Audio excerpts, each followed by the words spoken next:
तो देखो 9.1 एक्सरसाइज चल रहा था ना, 9.1 का क्वेश्चन नंबर 7।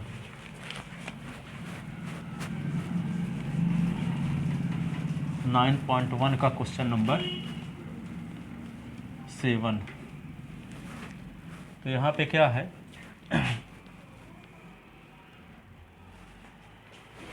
एक बिल्डिंग है और उस बिल्डिंग, मान लो PQ एक बिल्डिंग है, अब PQ के ऊपर एक ट्रांसमिशन टावर है, उसका नाम क्या है, PR रख देते हैं, ट्रांसमिशन टावर है।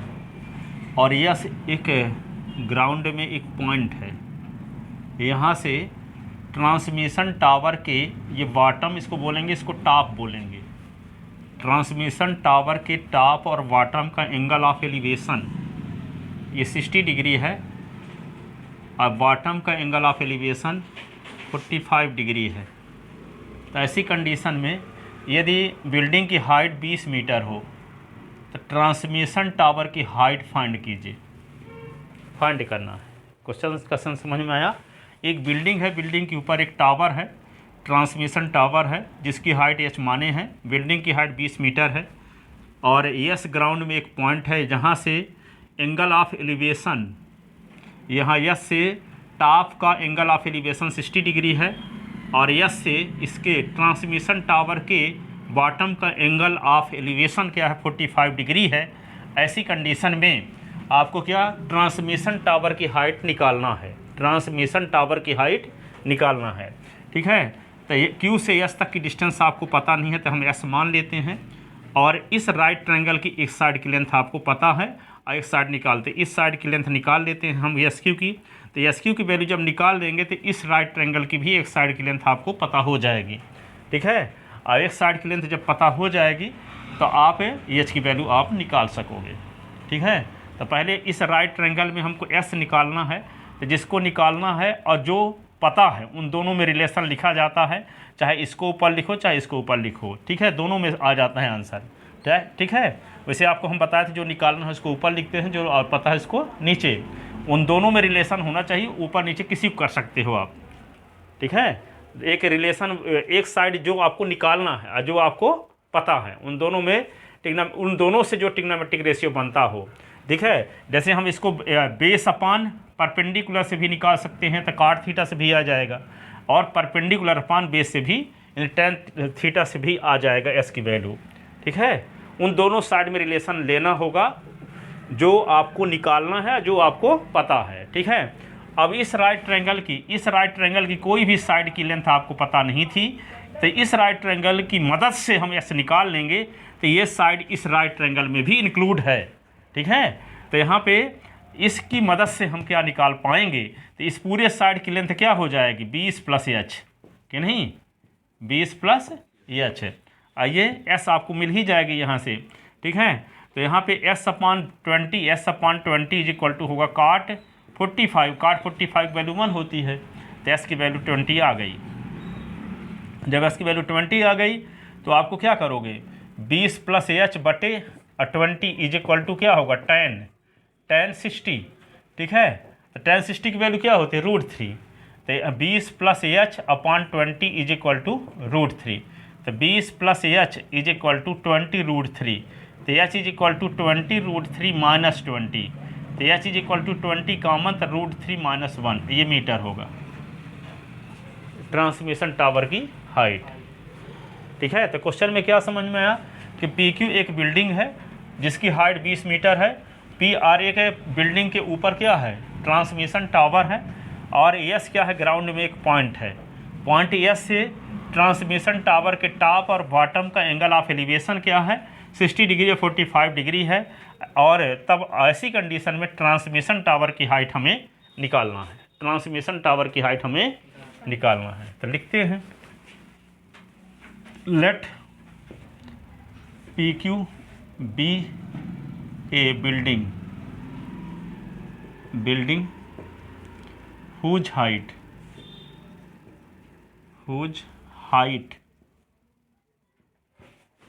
PQ = 20 meter and P R is a PRBA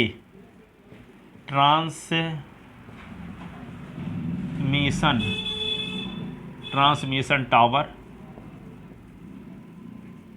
whose height PR is equal to h meter. Yes, be any point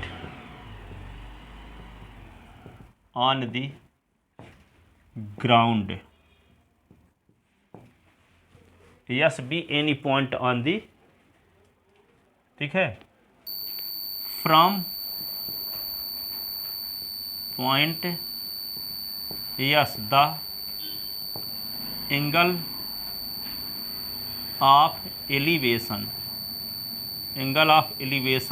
of top and bottom of transmission tower, top and bottom of transmission tower are 60 degree and 45 degree respectively.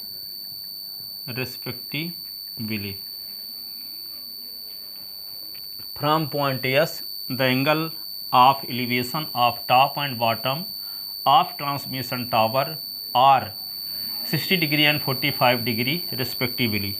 Then we have to find the height of transmission tower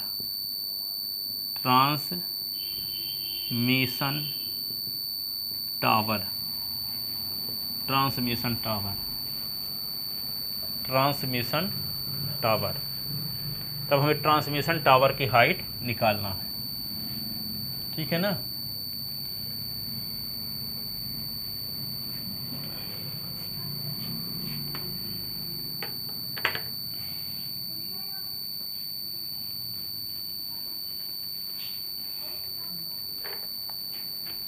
Let QS is equal to x meter, PR is equal to h meter, QR is equal to EH plus 20 meter. In right triangle ASQR, in right triangle ASQR, in right triangle ASQR, तो ASQR में क्या होगा, right triangle ASQR in right triangle क्या ASQP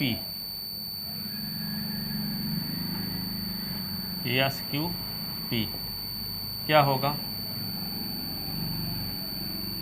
ASQ upon QP is equal to ASQ क्या है, base upon perpendicular.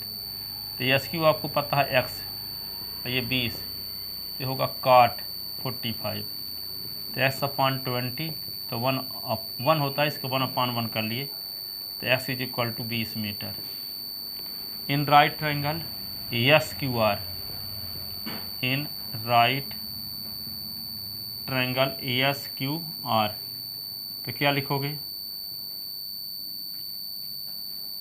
QR upon ASQ is equal to क्या होगा, hypotenuse upon perpendicular, perpendicular upon base, इसे ना परपेंडिकुलर अपॉन बेस। तो perpendicular upon base से क्या फार्मूला बनता है, परपेंडिकुलर अपॉन बेस से QR क्या है, QR EH plus 20 है और ASQ x है, और ये क्या होगा tan 60, ठीक है ना। तो इसको क्या लिख सकते हैं हम, इधर तो H plus 20 upon X is equal to क्या लिख दिए, tan 60 की वैल्यू √3, इसके नीचे 1 क्रॉस मल्टीप्लिकेशन, तो H plus 20 is equal to X √3। तो एस की वैल्यू मिल चुकी थी ना, ये वैल्यू पुट कर दो एस की यहाँ, तो एच प्लस 20 इज होगा 20√3, तो एच इज इक्वल टू होगा 20√3 माइनस 20, ठीक है। तो एच इज इक्वल टू क्या होगा 20 common √3 minus 1 metre, hence height of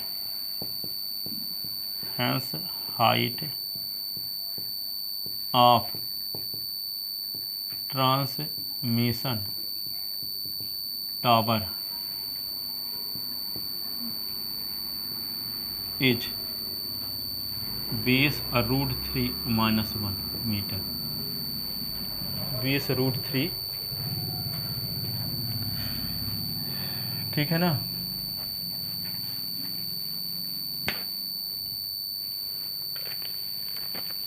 तो ये ट्रांसमिशन टावर की हाइट मिल गई, लिख लेते ना।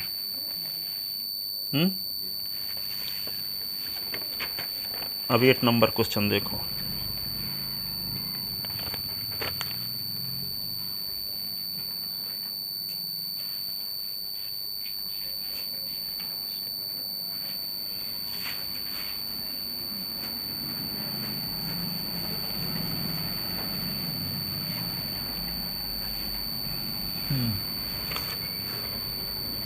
अगला क्वेश्चन है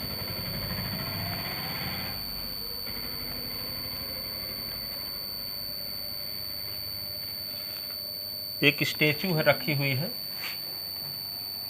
यहाँ पे,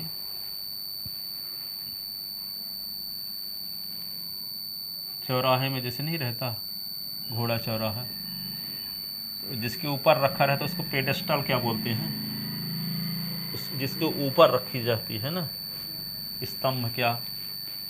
तो यहाँ पे इसके स्टेचू जो रखी गई है ऊपर, यहाँ पेडेस्टल, तो यहाँ पे क्या कहता है क्वेश्चन में कि इसकी जो हाइट है, जो स्टेचू है उसकी हाइट क्या है 1.6 मीटर, ये पी क्यू लिख लिया इसको, और ये स्टेचू की हाइट है PR।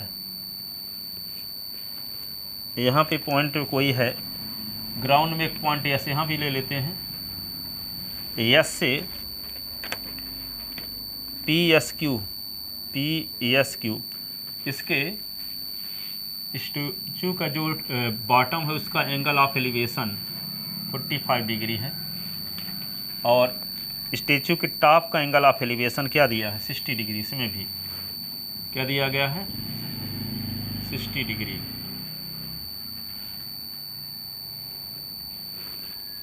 ठीक है,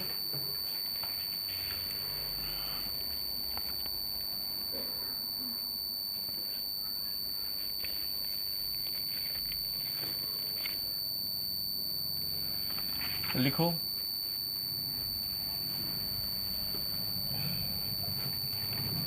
तो निकालना इसमें क्या है, find the height of pedestal. Pedestal को उसको क्या बोलते हैं जिसके ऊपर वेट स्टेचू रखा जाता है,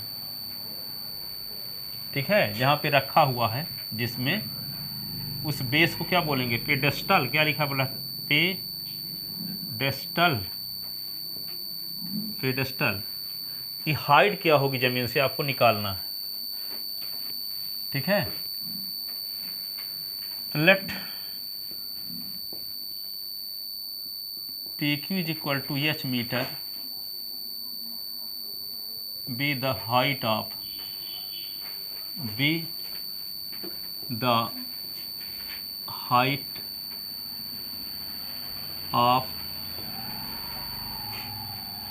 pedestal and 1.6 मीटर, आगे लिख लो PR is equal to 1.6 metre be the length of be the height of statue.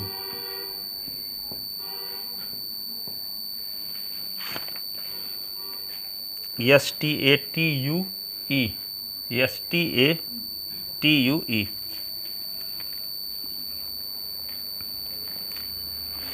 और यस क्या है, ग्राउंड में एक पॉइंट है।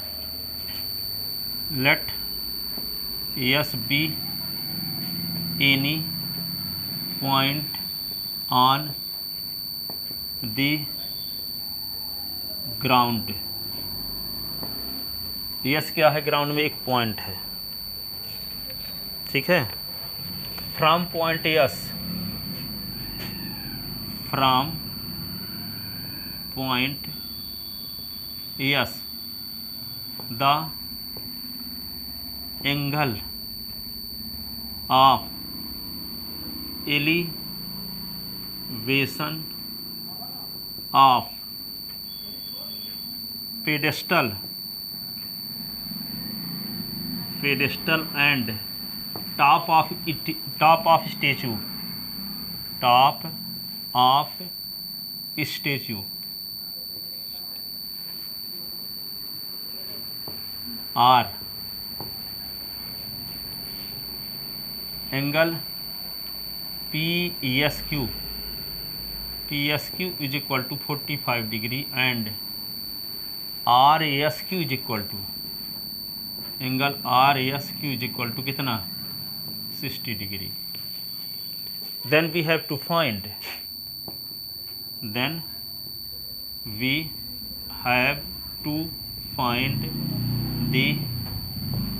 height of pedestal PQ is equal to H is equal to question mark, ये फाइंड करना। तो क्या करेंगे, इसको हम मान लेते हैं लेट, ये H माने हैं और इसको S मान लिए, ठीक है। और ये वाला एंगल कितना है, 60 डिग्री है ये वाला, ठीक है। तो पहले हम क्या निकाल लें, दो राइट ट्रायंगल बन रहे हैं, एक है ASQP और एक है ASQR। दोनों की मदद से एक्स और एच के रूप में रिलेशन, दोनों की मदद से दो इक्वेशन बना लो एक्स और एच के रूप में, दोनों को सॉल्व करके आप वैल्यू निकाल सकते हो, ठीक है। दोनों लेते हैं, in right triangle ASQP, in right triangle ASQP तो क्या होगा, PQ upon QS is equal to perpendicular upon base is equal to tan 45। ऐसे तो PQ क्या है, PQ क्या है, H upon X is equal to tan 45। और tan 45 की वैल्यू होती क्या है, H upon S is equal to 1/1 cross multiplication, तो H is equal to S, ये इक्वेशन फर्स्ट आ गया। In right triangle ASQR, in right triangle ASQR, in right triangle ASQR तो क्या लिखेंगे, QR upon ASQ is equal to perpendicular upon base. तो QR कितना है, H प्लस 1.6 अपॉन ASQ कितना है, X is equal to tan 60 तो H plus 1.6 upon X is equal to tan 60 की वैल्यू √3, ठीक है। तो H plus 1.6 is equal to X √3 cross multiplication, ठीक है। तो H और प्लस 1.6 S की वैल्यू आपको पता है क्या है, S is equal to H, तो यहाँ लिख देते हैं H √3, ठीक है। अब क्या करें, H की वैल्यू आपका निकालना गोल भी है, तो 1.6 is equal to H root 3 minus H, इस एच को उधर ले गए तो 1.6 is equal to H common ले लो दोनों से, तो रूट 3 माइनस 1 कॉमन ले लिए एच, ठीक है।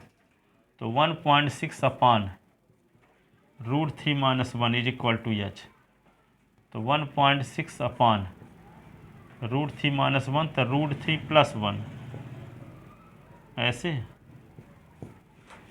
और root 3 plus 1 is equal to H.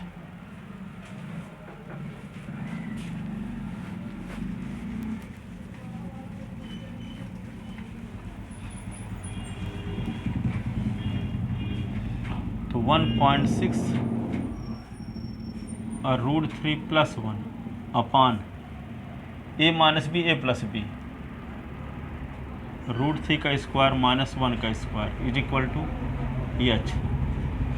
1.6 और root 3 plus 1 upon 3 minus 1 is equal to H. तो 1.6 रूट 3 और plus 1 upon 2 is equal to H. इसको काट दोगे तो क्या आएगा 0.8, क्या आएगा 0.8 root 3 plus 1 is equal to H. तो H is equal to 0.8 common root 3 plus 1, ठीक है। तो क्या होगा, this the required height of the pedestal is, this the required height of pedestal is 0.8 common root 3 plus 1 metre, इतना है, ठीक है। ये क्वेश्चन नंबर कौन सा था, 8। अब 9 नंबर देखो।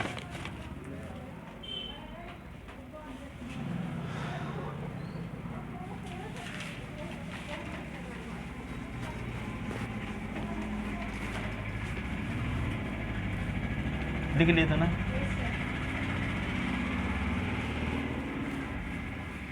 नाइन नंबर में क्या कहता है,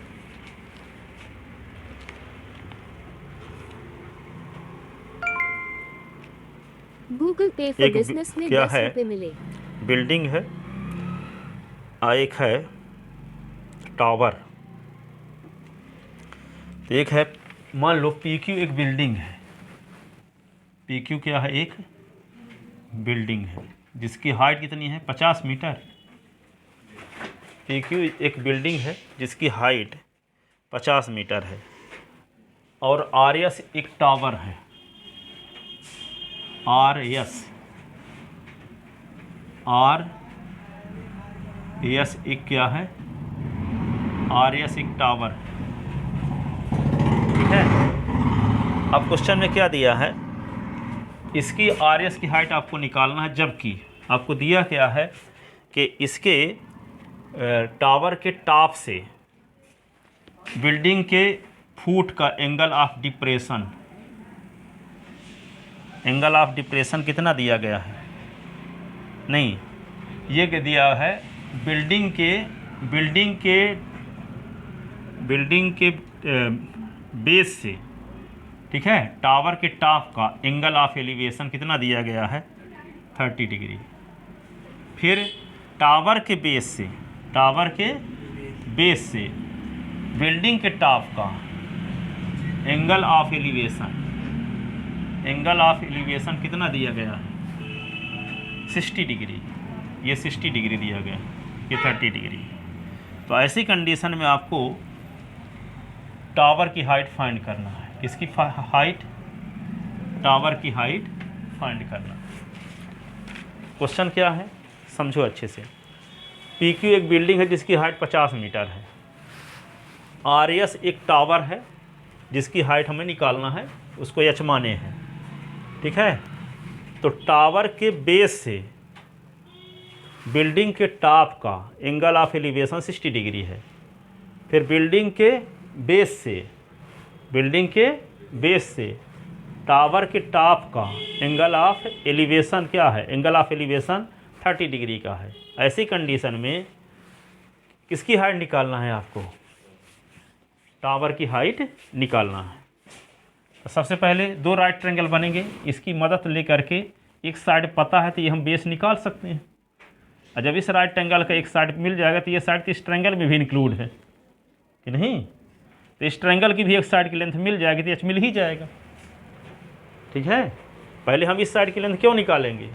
क्योंकि इस राइट ट्रायंगल की मदद से एच की वैल्यू निकलेगी और इस राइट ट्रायंगल की कोई भी साइड आपको पता नहीं है, लेकिन इस राइट ट्रायंगल की साइड एस क्यू और इस राइट ट्रायंगल में भी एस क्यू कॉमन साइड है। तो यदि हम इस राइट ट्रायंगल की मदद से हम एस क्यू की वैल्यू निकाल सकते हैं, क्योंकि एक साइड की लेंथ पता है, एक्यूट एंगल पता है, आपको बताया था पहले दिन। ठीक है, एक एक्यूट एंगल पता हो और एक साइड की लेंथ पता, तो रिमेंस टू साइड निकाली जा सकती हैं। ठीक है, तो हम एस क्यू ही क्यों निकालना चाहेंगे? क्योंकि एस क्यू निकालेंगे तो ये एस क्यू इस ट्रायंगल में भी इंक्लूड है, तो इस राइट ट्रायंगल की भी एक साइड की लेंथ आपको पता हो जाएगी और एक साइड एच आप निकाल सकोगे फिर, क्योंकि आपको एंगल ऑफ एलिवेशन पता है 30 डिग्री, तो एंगल पता है, एक साइड की लेंथ की ज़रूरत है हमें, तो इस साइड की लेंथ निकालना पड़ेगा। तो इस साइड की लेंथ डायरेक्ट इससे हम नहीं निकाल सकते, क्योंकि इस साइड की कोई भी लेंथ आपको पता नहीं है, किसी साइड की लेंथ आपको पता नहीं है, लेकिन इस राइट ट्रायंगल की इस साइड की लेंथ पता होने की वजह से हम इस राइट ट्रायंगल का बेस निकाल सकते हैं और ये बेस इस राइट ट्रायंगल में भी शामिल है। तो इस जब बेस पता हो जाएगा तो इस राइट ट्रायंगल की मदद से हम एच की वैल्यू निकाल सकेंगे। ठीक है, समझ में आ गया ना? तो सबसे पहले हम क्या निकालेंगे? ट्रायंगल पी क्यू एस से किसकी वैल्यू निकालेंगे? क्यू एस की। तो पहले लिख दो भूमिका क्या दिया है, क्या क्या है। Let P Q be a building whose height P Q is equal to 50 metre.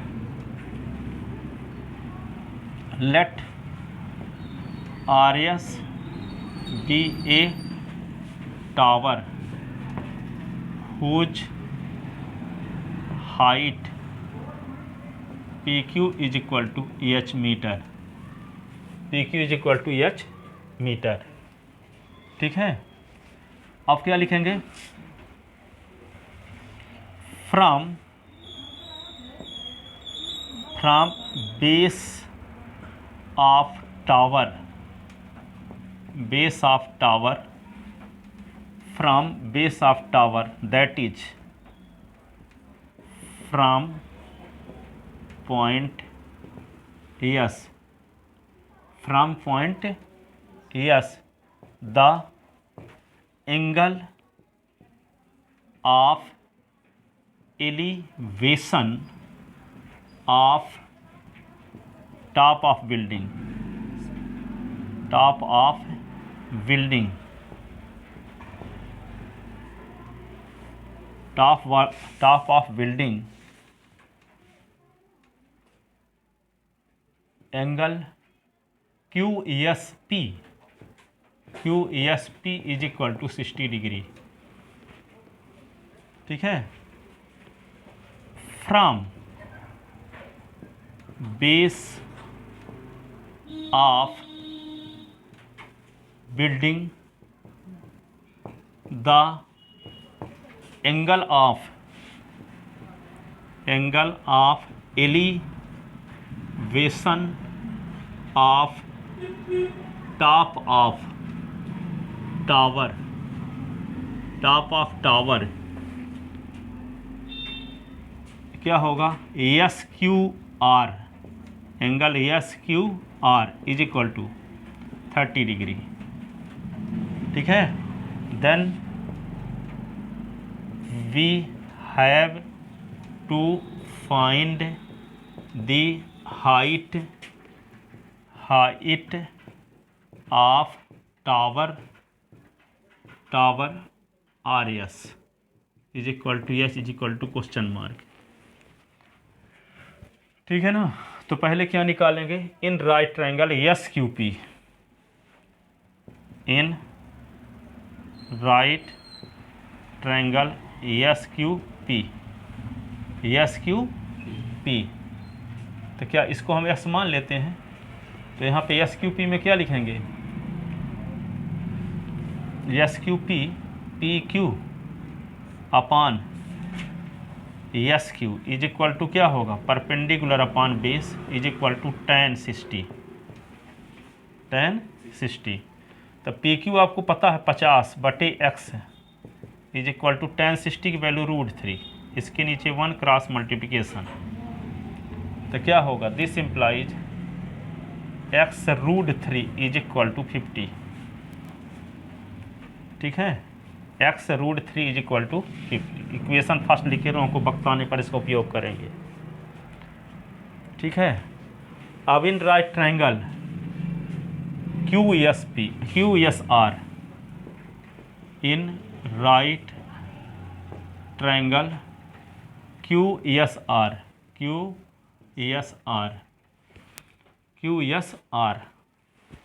ठीक है। तो H अपान क्या लिखोगे, SR upon SQ is equal to क्या होगा, परपेंडिकुलर अपान बेस, ऐसे ना, SR, तो SR H माने हैं, और ये क्या है X is equal to perpendicular upon base, तो tan 30। तो H upon S is equal to 1/√3 cross multiplication. तो क्या होगा, H √3 is equal to X। ठीक है, या x is equal to H √3, ये इक्वेशन हो गया सेकंड। अब इक्वेशन सेकंड से s की वैल्यू फर्स्ट में पुट कर दो, तो h की वैल्यू आ जाएगी। ठीक है, putting the value of x from equation second in equation first, putting the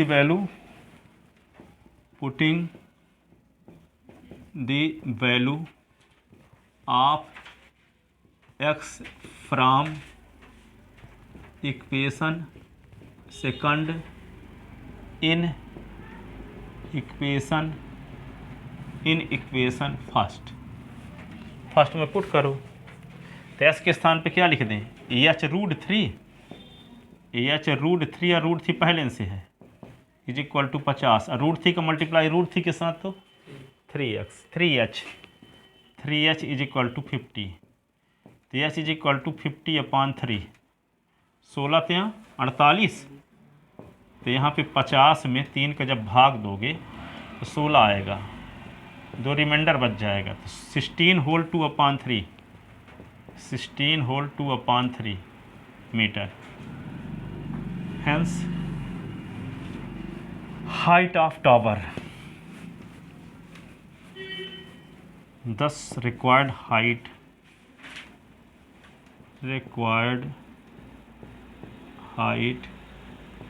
of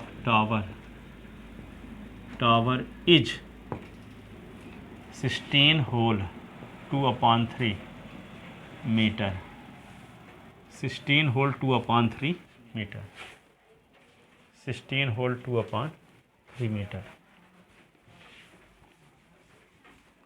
लिख लिए,